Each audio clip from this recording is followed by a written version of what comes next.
سلام من الله عليكم متابعي قناة معلومة تهمك. اشترك في القناة وفعل رمز الجرس ليصلك كل معلومة جديدة ومفيدة إن شاء الله. ما هي أهم وأبرز الفوائد الصحية لتناول الزعتر والليمون؟ ينتمي الزعتر والليمون إلى عائلة النعناع، وهو نوع من الأعشاب التي تستعمل كنوع من التوابل في الكثير من مطابخ العالم، وللزعتر أكثر من 400 نوع فرعي، وقد استخدمه المصريون القدماء في عمليات التحنيط في حين استخدمه الإغريق القدماء والكثير من الاستخدامات والاستعمالات الأخرى للزعتر. أما الليمون فهو يحتوي على نسبة مرتفعة من فيتامين سي والألياف ومختلف الألياف النباتية المفيدة للجسم، وتلك العناصر الغذائية هي المسؤولة عن الفوائد الصحية للليمون، حيث يستعمل في العديد من الاستعمالات المختلفة والتي سوف نتعرف عليها إن شاء الله في هذا الفيديو. كيفية استعمال الزعتر مع الليمون؟ يستعمل الزعتر طازجا أو مجففا بسهولة على مدار السنة، لكن الزعتر الطازج يبقى أكثر لذة لكن أقل كفاءة، ويمكن حفظه طازجا لمدة أسبوع أو 2 في الثلاجة. ويجب تخزين الزعتر المجفف في مكان بارد ومظلم، وتستخدم بشكل مثالي في غضون 6 أشهر. أما الليمون فيمكن استعماله في العديد من الطرق المختلفة، إذ يمكن إضافة الليمون إلى المشروبات أو الماء لتعزيز النكهة، كما يمكن استعماله في الحلويات والمخبوزات. بالإضافة إلى ذلك يمكن مزج عصير الليمون مع بعض الأعشاب لدعم الصحة، كما يمكن إضافة الليمون إلى الغسيل لتبييض الملابس وتطبيقه على الشعر. الفوائد الصحية المذهلة للزعتر: يخفض ضغط الدم ومستويات الكوليسترول. تبين أن تناول الزعتر يساهم في تخفيض الضغط، ووجدت دراسة حديثة أجريت على الحيوانات أن تناول الزعتر يمكن أن يحد بشكل كبير من معدل ضربات القلب لدى الأشخاص الذين يعانون من ارتفاع ضغط الدم. كما تبين أيضا أن الزعتر يساعد على الحد من مستويات الكوليسترول والدهون الثلاثية. يقي من الإصابة بالتسمم الغذائي.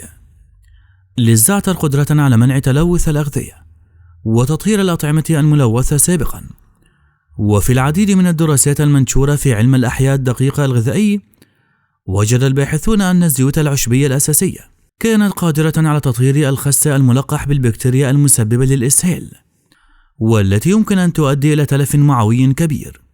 وقد وجد أن غسل الخضروات في محلول يحتوي فقط على 1% قد قلل عدد البكتيريا المسببة للإسهال، وبالتالي يمكن إضافة الزعتر إلى وجبات الطعام اليومية.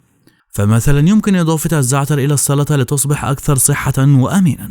وأظهرت الأبحاث التي نشرت عام 2013 ميلاديا أنه عندما تم إعطاء كارفاكرول لمدة 7 أيام متتالية للحيوانات قد تبين أنه قادرا على زيادة مستويات الدوبامين والسيروتونين في قشرة الفص الجبهية والحصين للدماغ.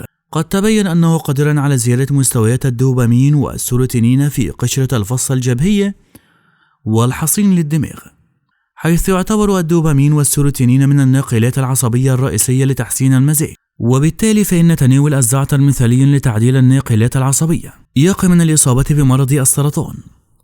يتميز الزعتر بخصائص تقي من مرض السرطان، ووجدت دراسة حديثة نشرت في الأدوية المضادة للسرطان أن كارفاكرول تمنع انتشار نوعية من السرطانات، وهما سرطان القولون والخلايا. وبشكل عام أظهرت البحوث أن مادة كارفاكرول لديها خصائص علاجية ووقائية لعلاج سرطان القولون. يحتوي الزعتر على نسبة مرتفعة من فيتامين سي، كما يعتبر مصدرا جيدا من فيتامين A والنحاس والألياف والحديد والمنغنيز. يساعد الزعتر على علاج السعال. يحتوي الزعتر على زيوت أساسية يتم الحصول عليها من الأوراق، وغالبا ما تستعمل كعلاج طبيعي للسعال. ففي إحدى الدراسات ساعدت أوراق الزعتر واللبلاب على التخفيف من السعال وأعراض التهاب الشعب الهوائية. فالليمون يحتوي أيضا على الكثير من الفوائد الصحية المذهلة. يساهم الليمون في مكافحة السرطان. يحتوي الليمون على الكثير من مضادات الأكسدة والمركبات التي تحارب السرطان، حيث أثبتت الكثير من الدراسات أن الليمون قد يكون فعالا في قتل الخلايا السرطانية. يعزز صحة القلب. يحتوي الليمون على نسبة مرتفعة من فيتامين سي. وجدت إحدى الدراسات التي نشرت في مجلة التغذية والتمثيل الغذائي عام 2014 أن كل من المشي وتناول الليمون يوميا ارتبط بانخفاض في ضغط الدم. يقي من الإصابة بحصى الكلى. يحتوي الليمون على حامض الستريك والذي يمكن أن يزيد من حجم البول، حيث وجدت دراسة صغيرة نشرت في مجلة المسالك البولية منذ 4 سنوات بانخفاض تشكل الحصى بشكل ملحوظ وانخفاض كمية الكالسيوم في البول، مما يشير إلى أن عصير الليمون قد يكون علاجا بديلا محتملا لتخفيف أعراض حصى الكلى. يقي الليمون من الإصابة بشيخوخة البشرة مثل التجاعيد والجفاف وبقع العمر وانخفاض مرونة الجلد، لذلك فهو يحافظ على صحة البشرة وإشراقها، ذلك لاحتوائه على مضادات الأكسدة التي تساعد على مكافحة الجذور الحرة والوقاية من ضرر الأكسدة. تبين البحوث أن المركبات الموجودة في مستخلص الليمون قد تساعد على منع أو تقليل الوزن الزائد. يحسن صحة الجهاز الهضمي. يساهم الليمون في الحفاظ على صحة الجهاز الهضمي، حيث يتكون الليمون من حوالي 10% من الكربوهيدرات، ومعظمها على شكل ألياف قابلة للذوبان وسكريات بسيطة. ويعتبر البيكاتين من أهم الألياف الرئيسية الموجودة في الليمون، لذلك يساهم الليمون في تحسين صحة الأمعاء وبطء عملية هضم السكريات والنشويات، مما يؤدي إلى انخفاض السكر في الدم. وينصح بتناول الليمون مع اللب والقشر للحصول على جميع الفوائد المرجوة منه.